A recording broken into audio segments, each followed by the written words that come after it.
I guess you can call me third generation. My father lost his father at a young age. My family started in the asphalt, sand, and gravel business. My grandfather always had this vision of developing and, doing something other than road construction. My father basically took that at a young age, his mid 20s, and he signed the first lease in the early 90s with Costco. That was our first big tenant. My mother, who is also a successful real estate broker on the residential side, that's all that we spoke. It's the only language. So you'll hear different things between zonings, leasing, problems, with lawyers, money in escrow, maybe something got held up on an inspection.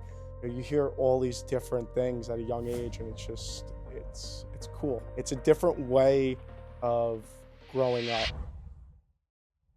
Welcome back to New York's Business Podcast. My name is Jacob Restituto. I'm the host and owner of Restituto Media, a full-service photo and video company here based on Long Island. And today I'm with Peter from Cosentino Companies. Well, you guys do a lot of things, and we're going to get into that. And I have your sister here. We were talking. We're going to do like a two-part episode kind of thing, or an A and B episode, because it's a family business, and you guys run a lot of that family business within the second generation. And we're going to talk about what you do in the company and your role and how you got into it. And then we'll talk about your sister and what she did in that role. But I really appreciate you taking the time to come on the show. Thank you for having me, Jacob. First off, your studio is amazing. Love Thank this you. place. It's awesome. I really appreciate that, and that means a lot coming from like you guys own a lot of property, you manage a lot of property, and work with a lot of companies. So I really Yeah, appreciate that. it's awesome. Awesome. Thank you. Awesome. So tell me about yourself.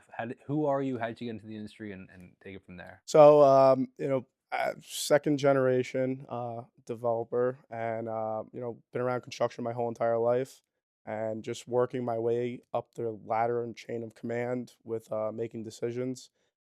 Pretty much, I deal with acquisitions for the company. So we go off and we'll meet with municipalities. We'll see what their demand is. We'll meet with other owners of properties that are looking to develop, and maybe they need the help. They don't have the resources or the connections to make things happen. So that's when we come in. Pretty much the development industry is really interesting because you have a lot of issues with regulations and whatnot, and also making sure that you live up to what you're going to do with your promises made and promises kept. And that goes a long way with municipalities and how they look at you on future projects with what you're going to do and getting it complete. So break that down a little further for me. When you say acquisitions and talking with municipalities and stuff, Hmm. are you saying developing like raw land, or like Yeah. purchasing a large plot of land and then developing that? So tell me a little bit more So information. pretty much we'll take either an empty plot of land, which we obviously live on an island and it's hard to find a non-developed piece right now, but older buildings will repurpose, whether it be apartments, but mainly we deal with big box retail. It's Costco, um, you know, Walmart, Home Depot, Kohl's. We deal with things like that. We're slowly starting to work in the multifamily, as we obviously see a demand and need for housing on Long Island, and we're hoping that we can assist with that. So break that down even further. So you're saying you work with Walmarts and the Costcos and stuff, Mhm. for example, like that. So what does that mean? So you're managing their property for them, or So pretty much they're coming to us. They act as a tenant. We're the landlord. We do everything from we have ground leases set up with them, or we have build out as you would call it a white box, and then they're taking possession. So we just act as the landlord. It's our property, and we're going off and signing a lease with a large company like that. They're coming to the area. They're doing business, and obviously they're helping the area grow. so when you're buying the raw plot of land, for example, Mhm. switching back to that, are you guys turning it into homes? You turning it into big boxes like that? What do you typically do? Well, when you buy a piece of property, the first thing you want to do before you even go to the deal is find out what it's zoned for. So once we have that set, then we look around in the area and we say, okay, can we use this for housing? Can we use this for a quick service restaurant like a Starbucks, a Chick-fil-A, a McDonald's, or can we do a big box? So yeah, that's pretty much how it works. So then, what is your role in that? So you say, okay, once it first of all, actually, let's talk about zoning because I'm curious about that. And Hmm. uh, how does the town decide, the municipality decide what's zoned for what? Like a plot of land that's been there for 25 years that is just a lot of weeds at this point. How did they decide what is zoned for? Well, pretty much, you have areas like a residential development or something, and then you have areas that are designated as commercial. Usually that has to do with setbacks and how far, you have a residential housing. They're never well, I shouldn't say that because let's just use Texas for an example. They have open air rights. So pretty much you're able to put, a nightclub right on top of a house with no problems. Usually, unless it's a downtown or something, you're gonna have a bit of a setback from your commercial to your residential. So, they like to keep that, as a buffer, especially on Long Island. That's what makes this place beautiful. So that's also where responsible development comes in, with making sure that, you're using the right tenant. We're not putting something that's gonna create harm to, The the community. community. So pretty much there's a zoning map, and that's all designated, whether that be heavy industrial or office or residential, have you. And pretty much if you want to change something, you could have a zoning change. So that needs to be petitioned. You need to go in front of the board, and all that stuff, and also get the residents behind you and advocate. And that is a big thing. As a developer, that ties back to the start of this conversation: promises made, promises kept. If I come in and I do something and I'm going to create harm to, someone's community, they're never going to look at me the same. So whatever we do, our promises and our word is held right to our heart, and we complete it. Do you do a lot of that, the zoning changes? Not a lot. No, we try and find things that are, set. We work with a lot of towns. Example, town of Smithtown. When we come in and we know that we're going to do a project, we sit with them, like I said beforehand, and we ask, "Do you want this?" Before we even move forward with it. Mm. We're not going to, try and do something that's going to disrupt the town because they have a certain way of doing things. You want the residents to be happy, and you don't want elected officials to see that you're taking advantage of them. Okay, so now you've acquired the property, realize what it's zoned for, or before you even purchase the property or work with the property, I'm sure you check the zoning Hmm. and talk to the town, like you just said. Hmm. So then you have it, you know what it's zoned for, you know what you're kind of looking for. How do you then find the client? Usually brokers, large brokerages and stuff. Networking connections, of a demand. Usually, sometimes there's a word out that so and so, a bagel store or something is looking to go somewhere. So, in the circle of community, in the real estate family, you usually know where something needs to be or if they're looking for it. If you have those connections, and they come to you. If not, hopefully you get introduced, and you're able to make something of success happen. So now a lot of these larger companies, for example, you mentioned like a Chick-fil-A or a Costco. How does that work in the sense of like acquiring those companies? Are they actively searching? You reaching out? Like I'm sure, I guess this is more of a question. Do they have like regional managers for something like a Chick-fil-A or a Costco that have all over the US? Do they have somebody like the Northeast that is looking for acquiring property in the Northeast, or do you speak to one person that does all of it? Great question. Yes, you do have someone like that's going to be head of Northeast, but you also have a broker that usually represents them. So the broker knows what they're looking for between square footage, whether it be off the Long Island Expressway or setback. Usually, someone knows what they're looking for, and then you also have the head of real estate for a company like a Chick-fil-A or a Costco. They usually set with what they're looking for between acreage, square foot. Obviously they need to know what's going to work for us to be successful so that they're able to take the spot and have long-term success. So when you say a brokerage, you mean like a commercial real estate Commercial brokerage? real estate brokerage, Very correct. interesting. A very fascinating industry that I honestly know very little about. So this is an interesting conversation, and I'm honestly just picking your brain because I love learning about new businesses and stuff. And it's very fascinating how this works. So um, typically, I'm assuming based on what I know about like developmental or like renting out like leases and stuff, uh, especially commercial leases, you're renting out typically 5, 10, 15, 20, 30 year leases, correct? Like Oh yeah. what are you guys signing a lot of with these with your company? Yeah, another 30-year term and stuff. Usually it's set, and then it has like maybe an option. Maybe you'll have like a example, a 10-year and then like two options. So you're at 20. Um, it's all set different, and that works for the developer and tenant. Obviously, you want to have a strong foothold, especially if you're going to make the investment and you're going to go into that. You want them to be there for a bit and be What successful. would be a favorable like lease agreement for you? Personally, a 99-year ground lease. So pretty Okay, what are you much, signing a lot of that is favorable? we do a decent amount of ground leases, and those are So, can usually, you explain that a little further? yeah. So like a ground lease, pretty much you're just going to give them a flat pad, as in compacted dirt, water and electric, and then they're going to take it from there, Wow. and that parcel becomes their responsibility. So that's definitely So you're literally just renting the ground, and correct. they take all the investment and all the Correct. thing from there. Wow. Correct. But obviously, as you're doing less work, most of the time you're not doing the build out, so maybe the rent is going to be less. Example, so you might be a dollar instead of like $5 because Sure. you're not doing you're not taking on those construction costs. Sure. So, and especially in today's market with finance rates and construction materials being through the roof, that's definitely challenging for all new development. So you're saying you prefer again just the ground lease? I would prefer a ground lease. What would you say at this point the percentage of your business is? Is it majority ground leases, majority large box units? It's probably split right down the middle. So one of the things I want to touch on is being a part of a family business. Family businesses, uh, it's interesting depending on where we are, and obviously we're in New York.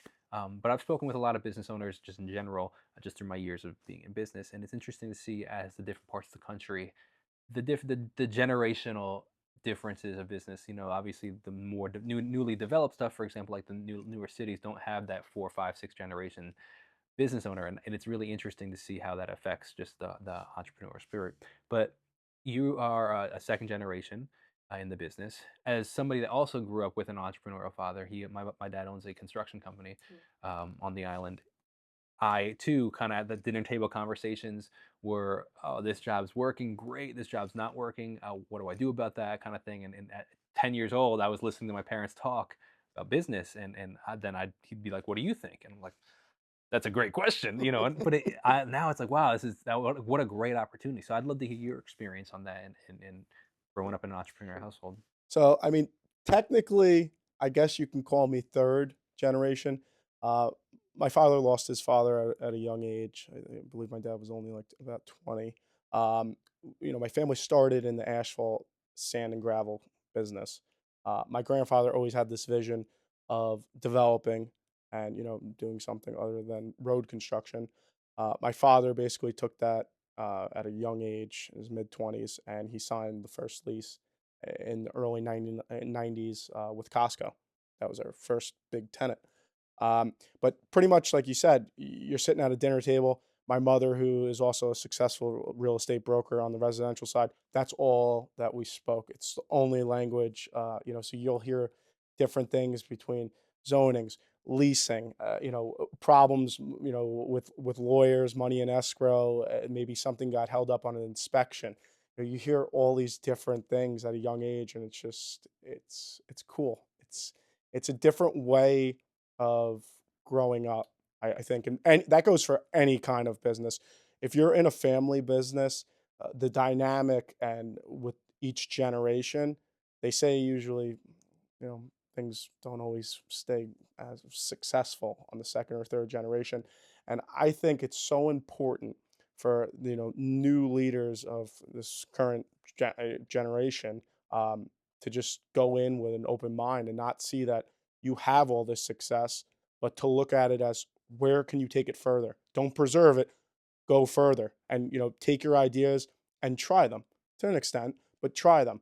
Those systems that are in place from past generations, there's a reason why those were successful, but we need to evolve a little bit. So with that being said, we need to also grow, right? So you need to try different things, and you need to find something that also works for you to help evolve a company. Why do most big companies fail? Because they fail to recognize what they need to do to pivot to grow with society. A society between tech, you have AI right now.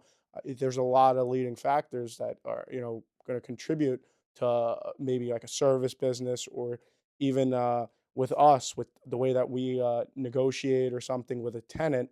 It's changing. It's different. Used to just get a lot of things done by a handshake.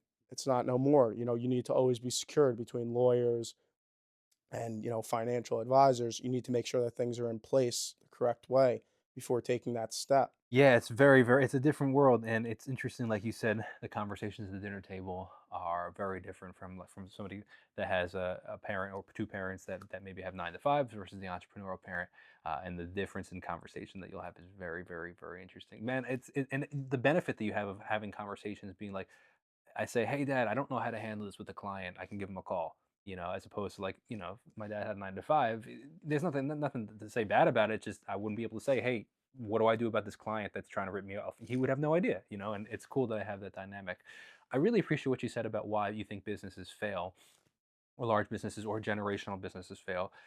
I'd like to hear about what you guys are keeping in the business, what you think, oh, this, you mentioned some of the pillars of the things that got you there, right? And also things that maybe you want to pivot in.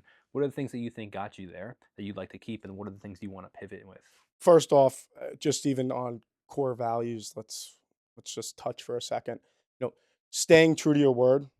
I feel like a lot of people there's times even with a tenant, and my dad has always stressed this, where we could go somewhere else and we can go get more money from someone, but we already made this agreement, and our word, we need to preserve that, because once it's gone, whether it be off of a municipality, off of a community, or even a tenant, they don't look at you the same, as they shouldn't, and that judges your character. So sticking to your core values and staying worthy to everything you say and executing. Um, as far as just the pillars of what makes success, well, something that people don't realize with real estate, everyone wants to be involved in it, whether it be residential or commercial.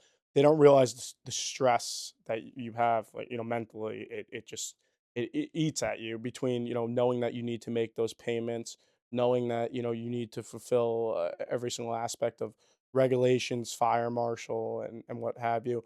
There's a lot of contributing factors. It's not just, hey, let's just keep on cashing this monthly check. You have common area maintenance, cam charges, keeping the property in a pristine condition. There's all contributing factors that you need to hold up as a landlord for the tenant, and you're pretty much act as a partner with whatever said tenant you have for them to be successful. One of the things we were talking about off camera that I want to bring on camera that I really admired was the fact that you mentioned it briefly, but I'd like to talk about it a little, just even a little further. Is that it's not always necessarily chasing the money, and that there's a lot of money to be made, but sometimes you leave the money on the table in order to maintain a healthy relationship with the client or the tenant. And I really admire that because we even going back to the handshake deal, that's almost like the similar kind of principle. Is like, how many handshake deals have you had where it's like, okay, now there's a new opportunity, but like there's no contract, so I could leave this guy for somebody else and make more money, but like again, you're leaving your word on the table, you're leaving your reputation on the table, and like, look, there's definitely money to be made, but I think that in all the I've had a lot of business conversations, and I've had a lot of conversations on my other podcast, and everybody says that all their success is related to the relationships. And you start screwing with those relationships and burning bridges, and things go light up real quick. Absolutely. To your character, that's all you have, your word, your integrity, and how you go about your life. I mean, can you skate through and just try and make a deal and then go to the next guy and use him as insurance and try and go for someone else? Sure, but that's gonna at some point catch up to you. So speaking of pivoting in business, you mentioned that you have a property management side where this is now your venture, and this is something that you want to add to the company, you're bringing to the company. Mhm. And this is now, but this is tell me about this, because this is your venture, right? It's not necessarily under the same umbrella, but you're bringing it again with Right. the connections. Treated as an arm of a Cosentino company. I opened up out of my senior year at Adelphi, facilities maintenance solution company. We do everything from exterior work, snow removal, landscaping, asphalt, just all those problems that a landlord would have, we correct, and maintaining the property and keeping it in pristine condition. Growing up in the construction industry, I always was a little hands on, so I took that and I said, I want to create something also that I can provide of a service, because the service industry is obviously a beautiful thing. So I took this and we've grown it to where it's just it's becoming a beautiful thing. Yeah. We're a certified vendor for Starbucks. We take care of a lot of McDonald's. Take care of obviously Chick-fil-A. local restaurants like Prime. Well, the benefit that you guys have is you have the connections already. They're Hmm. already renting from you. They already trust you. You're Right. their landlord essentially. So now you say, "Hey, we have this other program now, Hmm. this other service now. Are you interested?" It's a beautiful thing. Right. It's an interesting thing that I was just it's currently fresh in mind because I had a guest on the podcast. I had the CEO of Northwell on the podcast, and one of the thing, and it's fresh in mind because I just posted a clip of him talking about this I caught it. of you know what I'm about to say. So about him bringing all entities in house and the benefits of that, and I find that really interesting. It's exactly what you guys are doing. Where just to explain, I don't want to hear your perspective on this, but to explain to the audience that may not have seen the clip is he essentially was saying that a lot of companies in his industry or just in general, but in his industry specifically, will they'll be their hospital, they'll be their ambulatory services, but then they don't have their own ambulances, so they have to rely on third party ambulances, or they don't have their own payroll systems, they have to rely on third party payroll systems, or they don't have anything like transportation with their helicopters or whatever the case may be. And the problem with that is one, you're now at the mercy of those companies. They raise their rates, they change their values, they drop you. Like, what are you gonna do if you have an ambulance service that drops you? Now you have to get people. You're Yep. scrambling at that point, Yep. and then now you can sign a bad deal with another company, right? And another thing that I found really interesting is you lose the culture of your business because now you have so many different people essentially running, like subcontractors Hmm. running your business, and you lose the culture that you can instill in your actual employees. And I found that really interesting. Can you add on to that? When you use a subcontractor in certain respects, you're at the mercy of them, just like you said. So when we look at a service like snow removal, we obviously live in an area where we do get snow. It's cold. If we're at the mercy of a contractor who is going to clear a 100-acre shopping center, for some reason, if we don't have a relationship and they are going to provide that service until the elements actually start, accumulating, we're not going to know if they can actually fulfill what we need done. Yeah. With that being said, this now affects every single tenant inside that said shopping center. When that happens, you have lawsuits with people slipping and falling. They have to close their doors that can affect rent being paid. So it's a trickle effect. Mm, If you don't have the right system, things can fall, yeah. out of place. Yeah. It's really interesting. So, do you other opportunities in the industry do you see yourself in the future? Like, what would you like to capitalize as well? Just pretty much taking more of a role with developing, and getting some known projects underneath my belt. We're working on a few things right now, and hopefully, I would like to call myself the lead on it. So hopefully, some notable projects in the future, and just keep on preserving what Long Island is in a responsible development way. Can you elaborate on that? Preserving Long Island as it is in what sense? We don't wanna turn Long Island into New York City, right? So that goes up to structural heights. We wanna keep things at a level that this place is it's so beautiful when you have villages like Northport per se, you can go down to the water, you're able to catch, a burger. If you wanna move here, you have an apartment, but we're not gonna put high rises here and completely just dismantle the way of life. We're gonna come in here and we're gonna come up with refreshing ideas, and we're gonna do the right thing for the infrastructure, and whether we got to change around a building, but we're going to keep it to an area where it's okay, this is what it was 40 years ago that made it so beautiful. Yeah, absolutely. Well, it sounds like you guys are doing a great job, and I really appreciate you taking the time. So I don't Thank you, know if we're Jacob. gonna pivot to in the same episode your sister or not, Hmm. but regardless, thank you so much for taking Thank you, time. It's and we been great. appreciate what you do also, Jacob. Thank Thank you you. very much. It's been a pleasure. Thank you. Absolutely. Thank you. So, if you are a business owner or you know any business owners, first of all, thank you to the audience for listening. But if you are a business owner or know any business owners, the best way to support the podcast is sending them my way or reaching out, and I'd love to speak with you and hear your story. So, thanks so much, Pete. Thank you. Have a good weekend. Absolutely.